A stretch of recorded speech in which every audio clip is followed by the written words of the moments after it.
وہ بادشاہ جس نے اللہ کی نافرمانی کی۔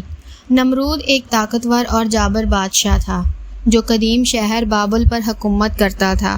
وہ اپنے تکبر کے لیے جانا جاتا تھا اور ایک خدا ہونے کا دعویٰ کرتا تھا۔ اپنی رعایا سے اس کی عبادت کرنے کا مطالبہ کرتا تھا۔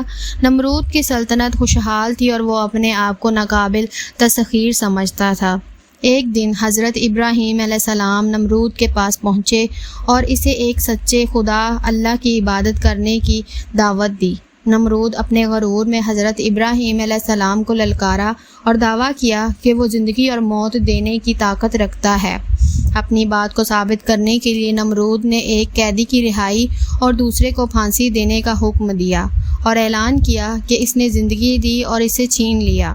حضرت ابراہیم علیہ السلام نے جواب دیا کہ اللہ تعالیٰ سورج کو مشرق سے نکال کر مغرب میں غروب کرتا ہے۔ اس کے بعد اس نے نمرود کو چیلنج کیا کہ اگر اس کے پاس واقعی خدائی طاقت ہے تو اسے فطری ترتیب کو پلٹ دے۔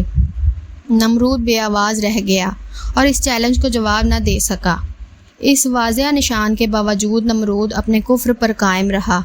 اسے سزا دینے کے لیے اللہ نے چھوٹے مچھروں کا ایک گول بھیجا جس نے اس کے محل پر حملہ کیا۔ ان میں سے ایک چھوٹا سا کیڑا نمرود کے نتھنے میں داخل ہوا اور اس کے دماغ تک پہنچ گیا، جس سے اسے بے حد تکلیف ہوئی۔ مایوسی کے عالم میں نمرود اپنے نوکروں کو حکم دیتا کہ درد کو دور کرنے کے لیے اس کے سر پر ہتھوڑے ماریں۔ بالآخر نمرود کو اپنی ذلت امیز انجام کو پہنچا۔ نمرود کی کہانی ان لوگوں کی قسمت کی ایک طاقتور یاد دہانی کے طور پر کام کرتی ہے جو اللہ کی طاقت سے انکار کرتے ہیں اور اس کی حاکمیت کو تسلیم کرنے سے انکار کرتے ہیں۔ اس کا تکبر اور استبداد اس کے زوال کا باعث بنا، جس سے ظاہر ہوتا ہے کہ کوئی شخص چاہے کتنا ہی طاقتور نہ ہو، وہ اللہ کی قدرت کے سامنے کچھ بھی نہیں ہے۔